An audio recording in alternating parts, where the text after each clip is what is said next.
Chers amis, bonjour. Nous abordons ces secondes fêtes de Pessah en famille, confinés à la maison. Et nous allons réfléchir sur un passage que nous lisons durant toutes les fêtes, le Hallel.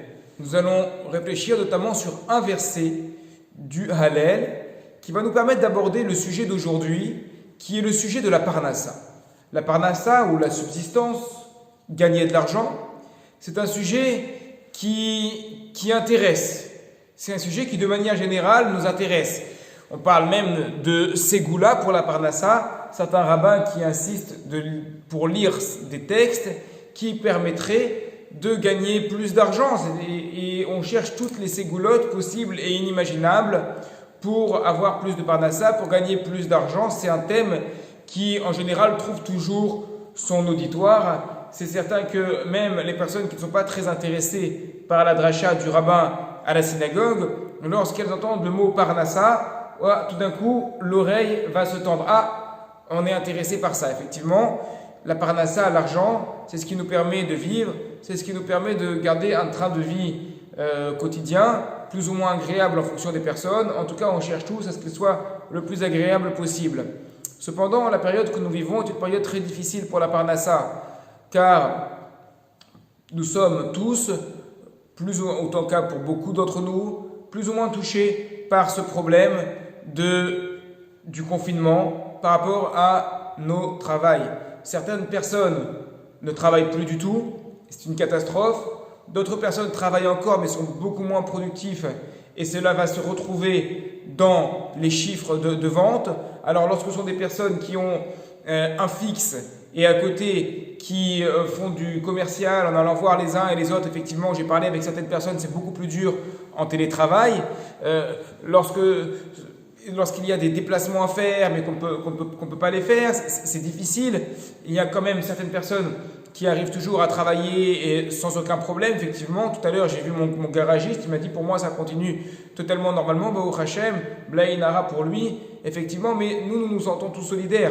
Donc du moment qu'il y a des personnes qui, à cause de la situation actuelle, ont des problèmes pour s'en sortir, effectivement, on se sent tous touchés. C'est un gros problème. Et dans le Hallel, justement, il y a un verset qui dit ainsi: Atsabeem kesef vezaav maseh yedei Adam. Les idoles des nations, donc des idolâtres, sont des idoles en or et en argent, et ce sont maseh yedei Adam, les fabrications de la main d'homme. Ça, c'est le sens simple. Cependant, ce mot Atsabeem, remarque que le Rav Levinstein dans sa Haggadah ou Matok Aor, se rapproche du mot Atzbaniim. Atzbaniim, c'est-à-dire être triste. Et il lit le verset d'une manière différente, très intéressante. Hatsabeem kesef vezaav. Hatsabeem, ils sont tristes. Hatsabanim kol hayom. Pourquoi sont-ils tristes toute la journée? Kesef vezaav, or et argent. Parce qu'ils pensent tout le temps que l'or et l'argent, maseh yedei Adam, proviennent de la main des hommes. Voilà donc une autre manière de lire cette phrase du Hallel, très intéressante. Pourquoi sont-ils tristes toute la journée? Parce qu'ils pensent que l'or et l'argent, c'est-à-dire la Parnassa, proviennent de nos mains. Que ce sont nous pouvons être à la base, à l'origine de la Parnassa que nous recevons. Et à ce sujet, on rapporte que le Rabbi Levi Yitzhak de Berditchev, il a vu un juif qui courait. Il lui a demandé: où est-ce que tu cours? Et ce juif lui a répondu: je cours vers la Parnassa, je cours à mon travail. Il lui a dit: mais qui t'a dit que la Parnassa elle est de ce côté? Peut-être que tu cours du mauvais côté et qu'en réalité la Parnassa elle est de l'autre côté. Et auquel cas tu cours en t'enfuyant de la Parnassa. Il lui a dit: non, tu n'as pas compris, je sais que je vais faire une affaire, donc c'est forcément de ce côté-là que je dois aller, je cours vers là. Et le rabbi lui a dit: c'est toi qui n'as pas compris ce que je suis en train de te dire. Tu crois que c'est ton affaire qui va t'amener la Parnassa, mais peut-être que c'est tout autre chose. Peut-être que ton affaire c'est juste une illusion une manière d'imaginer que la parnassa, elle vient de tes mains. Mais peut-être que la parnassa, elle est de l'autre côté complètement. Grosse problématique sur laquelle nous allons réfléchir maintenant en prenant un texte dans le traité du Talmud Ta'anit, tout début du traité Ta'anit, à la page 2a, Rabbi Yochanan dit: il y a 3 clés qui sont exclusivement dans les mains de Hakadosh Baruch Hu. 3 clés. La clé des pluies, la clé de la vie, c'est-à-dire de l'accouchement, et la clé de la résurrection des morts. Et la Gemara va apporter plusieurs versets pour démontrer ceci. Quel est le rapport entre ces 3 choses? Première explication, c'est l'explication du Rabbi Yosef Albo dans le Sefer Haïkarim. Il explique que ces 3 choses-là montrent la Hashgacha pratit, la providence de Hachem, plus que toute autre chose. Alors, la résurrection des morts, effectivement, il n'y a pas de discussion là-dessus. La pluie, de quelle pluie parle-t-on? Nous parlons d'une pluie qui est tombée en dehors d'une période habituelle de pluie. Par exemple, et c'est d'ailleurs le sujet essentiel de cette Masechet, de ce traité de Ta'anit, par exemple, lorsqu'il y a une période de sécheresse, on va se rassembler pour prier Hakadosh Baruch Hu, et là la pluie va tomber alors que logiquement, selon la météo, eh bien, elle n'aurait pas dû tomber. À ce moment-là, on voit bien que ça vient de Hakadosh Baruch Hu. Et l'accouchement, on parle essentiellement de dames qui sont stériles, qui n'arrivaient pas à avoir des enfants. On pense évidemment à notre matriarche Sarah, on pense également à Hannah, tous ces personnages féminins de la Bible qui n'arrivaient pas à avoir d'enfants et qui en ont eu d'une manière quasi miraculeuse, parce que Hakadosh Baruch Hu, Hachem a décidé d'ouvrir leur matrice, et là on voit bien effectivement que ce n'est pas naturel. Il y a comme ça des personnes qui sont croyantes, qui croient en Dieu. Comme vous le savez, je m'occupe des conversions au judaïsme, et il y a une dame qui est venue me voir en me disant: je veux me convertir. Elle a une quarantaine d'années, et je lui dis: mais vous savez, une conversion, des fois ça dure longtemps, ça peut durer 2 ans, 3 ans, voire plus. Ça dépend en fait du parcours de chacun. Et vous n'êtes pas encore marié, vous n'avez pas d'enfant. Elle m'a dit: je sais que si Hachem il veut que j'ai un enfant, j'aurai un enfant. Et effectivement, des fois, on voit aujourd'hui à notre époque encore des dames qui ont plus de 45 ans qui arrivent à avoir un enfant. C'est quelque chose d'exceptionnel, d'incroyable. Alors, avec toutes les précautions médicales qu'il y a, c'est quelque chose de très difficile. Mais en tout cas, on voit que l'accouchement, ça vient de Hakadosh Baruch Hu. Et ne serait-ce que de manière plus simple, le bon déroulement de l'accouchement, que tout se passe bien et que la maman ressorte en bonne santé et l'enfant aussi. On pense que c'est normal. Mais ça ne dépend pas des médecins, ça dépend d'Hachem. Uniquement d'Hakadosh Baruch Hu. Une autre explication, qui est l'explication du Keren Ora sur ce passage, c'est que dans ces 3 choses-là, il y a une nouvelle création. Nouvelle création pour la pluie. La pluie permet une nouvelle création. La pluie, lorsqu'elle tombe, elle permet à des récoltes de pousser de la terre. C'est nouveau. Ça vient, on a l'impression que c'est quelque chose de magique. Mais chez nous, il n'y a pas de magie. Chez nous, il y a Hachem. L'accouchement, un nouvel être qui va sortir d'un être qui était déjà présent, on ne l'avait pas vu avant et voilà qu'il sort, une nouvelle création. Et la résurrection des morts, un corps qui n'était plus, un corps qui était inexistant, dont la neshama l'avait quitté, l'âme l'avait quitté et qui va revivre tout d'un coup. 3 nouvelles créations. Mais le Talmud continue et dit: on a enseigné Be Ma'arava en Eretz Israël. Il y a aussi une autre clé qui dépend de Hakadosh Baruch Hu. C'est la clé de la Parnassa. La clé de la Parnassa, comme il est écrit dans ce verset que nous lisons dans la prière de Ashré dans les psaumes: Poteach et yadera ou masbia lechol hayratson. Tu ouvres tes mains et tu rassasies tout être vivant. Où nous proclamons: Hachem, c'est toi qui nous donnes à manger. Hachem, c'est toi qui nous donne notre parnassa. Hachem, c'est toi qui remplis nos comptes en banque ou qui fait en sorte que ça se passe pas bien. Parce que, avant d'aller un peu plus loin dans le Talmud, juste pour revenir par rapport à la situation actuelle, on peut dire, mais tout ça c'est du hasard. Et pourquoi voir Hachem partout? Après tout, n'est-ce pas une crise générale? Ça concerne tout le monde. Oui, tout à fait. Cependant, on voit que bien que ça concerne tout le monde, il y en a qui sont plus ou moins frappés que d'autres. Il faut se poser des questions. Alors Rabbi Yochanan demande, mais pourquoi n'avons-nous pas considéré auparavant la clé de la parnassa, la clé de la subsistance, parmi les 3 autres clés qui dépendent seulement d'Hachem? Pourquoi le rajouter en plus? Et la Gemara répond, parce qu'on te dirait que la parnassa c'est inclus dans les pluies.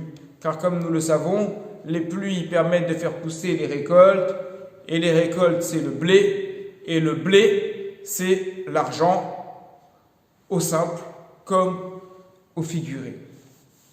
Le tour, Rabbi Yaakov ben Asher, dans son commentaire sur Orach Chaim, chapitre 114, Kuf Yud Dalet, écrit que ces 4 sujets dont on parle ici, la pluie, la parnassa, la résurrection des morts, l'accouchement, sont les 4 lettres de Mafte'ar, la clé. Matar, c'est le même pour la pluie.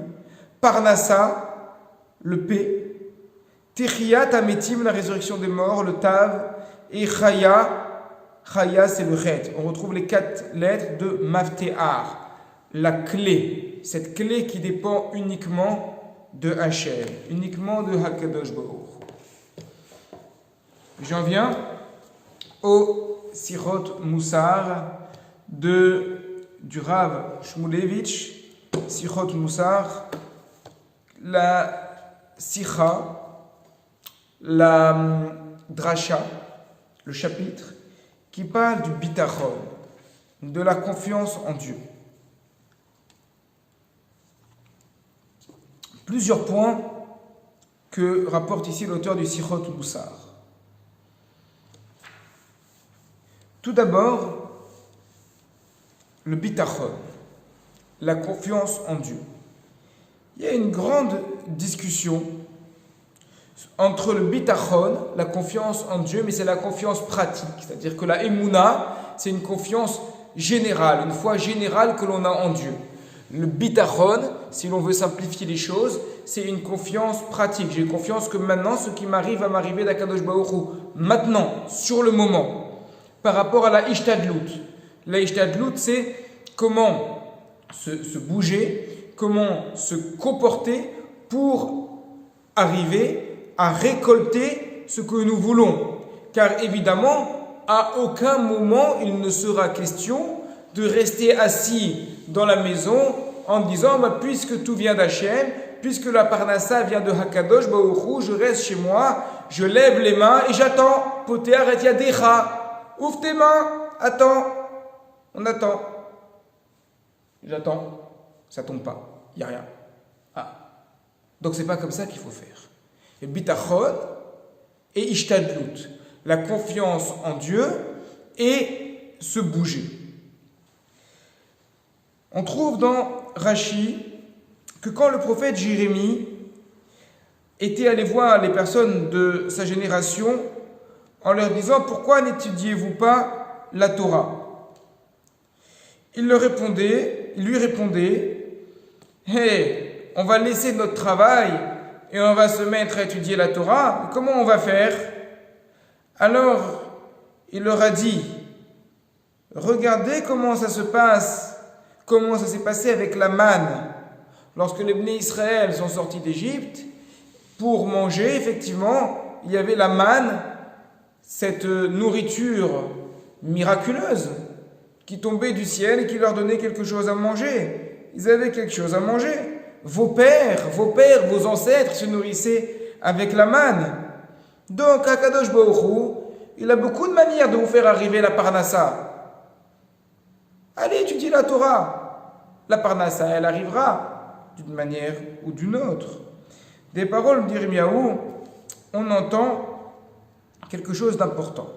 Harbe shluchin lamakom. Il y a beaucoup d'envoyés pour Hachem, c'est-à-dire il y a beaucoup de voies pour faire parvenir la parnassa, comme c'est arrivé dans le désert. Le Hashlich Hakadosh a dit à ses élèves lorsqu'ils sont venus devant lui, lorsqu'il a fait la dracha, il a eu un discours à la synagogue, que celui qui a confiance en Hachem, il n'a pas besoin de faire quelque chose, qu'il s'assoie au Beth Midrash, qu'il s'assoie dans la maison d'études, qu'il étudie la Torah, qu'il fasse la tfila et Hachem lui enverra sa parnassa, sa subsistance correctement. Ils lui ont dit, il y a un problème, Rabbeinu. On t'a entendu quand tu as dit ça, et on a tous voulu faire comme tu as dit. On a arrêté de travailler, fini, on s'est assis, on a étudié, mais les factures se sont accumulées et on n'a pas gagné plus. Il y avait juste un homme, un cocher, quelqu'un qui travaillait pour une sorte de taxi de l'époque, un cocher, qui était là, et lui, ça a fonctionné pour lui. Il a arrêté de travailler, il s'est mis à étudier la Torah, et l'argent est rentré. Mais tous les autres, tous ceux qui étaient là, tous ceux qui ont entendu, on a fait comme tu as dit, Rabbeinu. Nous, on a perdu de l'argent. Explique-nous. Alors, il a répondu, évidemment, cette chose-là ne fonctionne que pour celui qui y croit d'une manière sincère et totale, sans avoir aucun doute. Celui qui a le moindre doute là-dessus, mais qui va quand même tenter le coup, faire une sorte, les Havdil de Paris Pascal. À lui, ça ne fonctionnera pas. Ça ne marchera pas. Cette manière de voir les choses est une première démarche dans le rapport entre bitachon et ishtadlut. Une démarche qui est de dire que le vrai bitachon, la vraie confiance en Dieu, doit être accompagné d'une ishtadlut, d'un effort. Mais l'effort, ce n'est pas d'aller chercher de l'argent. L'effort, c'est d'avoir une confiance en Dieu absolue et sans aucun doute que l'argent arrivera d'une manière ou d'une autre. Même dans cette manière de voir là, on va voir tout de suite qu'il y en a une autre. Il y a quand même une nuance qui est très importante. S'asseoir en attendant que les choses tombent du ciel, ça ne fonctionne pas, ou presque pas, si ce n'est pour celui qui le fait avec une confiance totale, 100% de confiance, zéro doute, zéro, rien du tout. Qui est à ce niveau-là? Je vous le demande. Mais il y a une deuxième manière de comprendre ce parallèle entre ishtadlut et bitachon. Cette deuxième manière, c'est que il faut absolument bouger. Il faut absolument faire les choses. Il faut absolument travailler. Il faut absolument aller chercher de l'argent. C'est une obligation. Une obligation qui provient tout simplement du début de la paracha à Bereshit, du début de la Torah, comme il écrit, Bezeat apecha Torah lechem.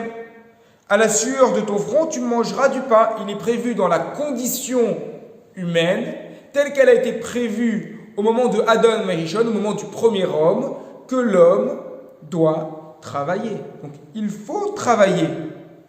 Cependant, cela ne signifie pas, ce n'est pas parce qu'il faut travailler que ça veut dire qu'il y a une correspondance exacte entre l'effort que je donne dans mon travail et la parnassa et l'argent que je vais ramener vers moi et mes revenus. Car tout vient d'Akadosh Baruch Hu, tout vient d'Hachem. Mais nous avons l'obligation de faire comme si. Nous avons l'obligation de faire comme si nous aussi nous devons bouger pour récupérer cette parnassa, tout en ayant en tête, en ayant conscience qu'en réalité ça vient d'Hachem. Et les Rachamim disent dans la Gemara Brachot à la page 8 d'Avret Amoud Aleph, la satisfaction que l'on reçoit du travail provenant de nos mains est beaucoup plus grande que la crainte de Dieu. Qu'est-ce que ça signifie? Lorsqu'on prend ce texte tel quel, on a l'impression qu'on nous dit la valeur supplémentaire, la valeur la plus importante, c'est le travail. Il faut travailler. On se croirait, si on ne réfléchit pas à cette formule, à une sorte de dicton politique. L'important, c'est le travail. Travaillez, travailleurs, allons-y. Le Sichot Moussar va nous apprendre à lire cela différemment, d'une manière bien plus subtile. Celui qui tire un profit du travail de ses mains, quel profit il tire? Ce n'est pas l'argent, ce ne sont pas les revenus, mais il se rencontre obligatoirement dans sa vie que entre ce qu'il travaille et entre ce qui va lui revenir, des fois, il n'y a aucun rapport. Aucun rapport. Des fois, on va travailler, on va s'investir et s'investir et s'investir dans une affaire d'une manière exponentielle, incroyable, mais rien. Zéro. Walou. Rien du tout. Et d'autres fois, on va aller, les bras dans les poches, plutôt les mains dans les poches, un peu fatigué, faire une affaire à laquelle on ne croit pas trop.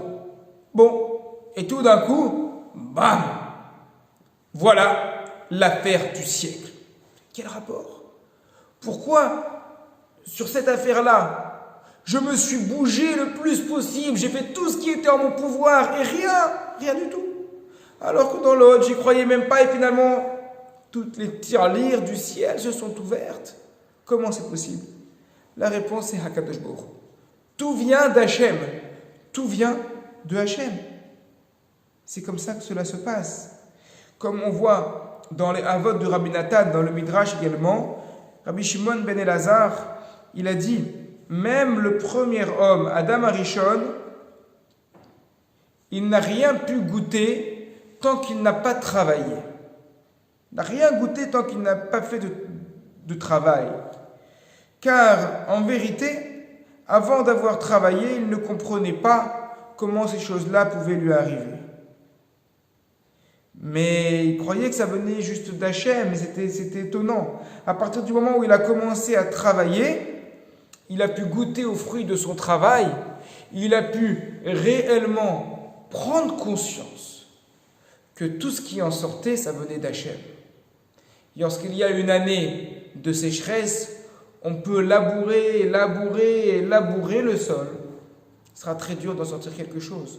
Lorsqu'il y a une année, une belle année, avec de belles récoltes, eh bien, avec un travail minimum, on pourra récolter des choses fantastiques, incroyables. Donc, autant de sources que ramène le Rav Shmulevitch dans les Sichot Moussar, pour nous rappeler que le travail, c'est important, certes. On a vu ces deux conceptions de différence, de rapport entre le bitachon, la confiance en Dieu, et la ishtadlut, et la manière dont on va se bouger pour apporter des revenus, pour apporter une subsistance. Et donc, effectivement, d'après une des conceptions, il faut à tout prix chercher et se bouger. D'après l'autre conception, il est possible de rester assis en attendant que l'argent tombe du ciel, mais à la condition sine qua non que l'on reste assis pour étudier la Torah et qu'on n'ait aucun doute que l'argent vienne d'Hachem. D'ailleurs, à ce sujet, j'ai une histoire intéressante. C'est l'histoire de quelqu'un, un frère, qui travaille pour une yeshiva. Et donc il étudie à la yeshiva, il va faire le tour un peu des grands patrons pour leur demander de l'argent. Et il arrive devant un patron à son bureau, le patron le reçoit d'une très belle manière, il lui dit « Viens, assis-toi, je vais te parler avec toi, on va discuter, je te ferai un don. » Et l'histoire s'arrête là. Mais dans la tête de chacun, l'histoire elle continue. Pendant qu'il lui parlait, le patron il lui dit « Quelle chance il a celui-là. Il peut étudier la Torah toute la journée, qu'est-ce que j'aimerais être à sa place. » Et le Havrer il se dit « Quelle chance il a celui-là. C'est un gros patron avec un super bureau, il gagne plein d'argent. J'aimerais bien être à sa place. » Évidemment, lorsqu'on étudie la Torah de cette manière-là, alors il vaut mieux aller travailler, c'est certain. Parce qu'il faut avoir une émouna à 100%, de croire que les choses elles viennent d'Akadosh Baruch Hu. Ça, c'est une manière de voir. Seconde manière de voir, il faut travailler. Quoi qu'il en soit, c'est une obligation pour l'homme de travailler. On doit toujours travailler. Mais, surtout ne pas croire que le rapport entre notre travail et les revenus que nous allons rapporter à la maison est un rapport mathématique, scientifique, parfait. Pas du tout. Il n'y a aucun rapport. Un jour, on ne va rien gagner, rien du tout. Et tout d'un coup, on sonne à la porte. Oui, monsieur. Ah, en fait, il y a eu une erreur de la CAF d'il y a 10 ans et qui vous dit que maintenant, on doit vous rembourser de 10 000 euros. Ah, incroyable. Incroyable ou pas, hier soir, quelqu'un m'a raconté une histoire similaire. Mais c'était pas 10 000 euros, certes, c'était moins, mais en tout cas, il ne s'y attendait pas, il y avait quelques difficultés financières et d'un coup, des vannes s'ouvrent. Et lorsqu'on regarde autour de nous, lorsqu'on sait ouvrir un peu les yeux et laisser les oreilles tendues pour entendre, eh bien, on se rend compte qu'il y a beaucoup d'histoires de la sorte. Mes amis, pour conclure, tout ça pour dire quoi? Tout ça pour dire, on sait que c'est dur, c'est difficile, et émettre c'est difficile pour beaucoup de personnes, c'est plus difficile pour certains, plus difficile pour d'autres. D'abord, il y a une certaine solidarité à avoir, c'est-à-dire pour ceux qui ont la chance d'avoir un travail qui ne change pas durant cette période de confinement, qui gagne comme d'habitude, voire plus que d'habitude, il y en a aussi, évidemment. Eh bien, savoir donner plus de tzedaka que d'habitude, savoir donner plus à ceux qui en ont besoin, et ne pas hésiter à le faire savoir, faire savoir aux amis, faire savoir à nos proches. Vous savez, pour moi, Baruch Hashem, Bli Ainara, en ce moment, il n'y a pas de problème, ça marche bien. Donc, si vous avez des difficultés, je peux vous prêter de l'argent ou vous donner de l'argent. Sachez que si on ne veut pas donner, on peut très bien prêter, car prêter de l'argent, c'est une très très grande mitzvah dans la tzedaka. Parfois même plus grande que donner. Alors évidemment, si la personne n'aura pas les moyens de rendre l'argent, on ne va pas prêter, on va donner, c'est certain.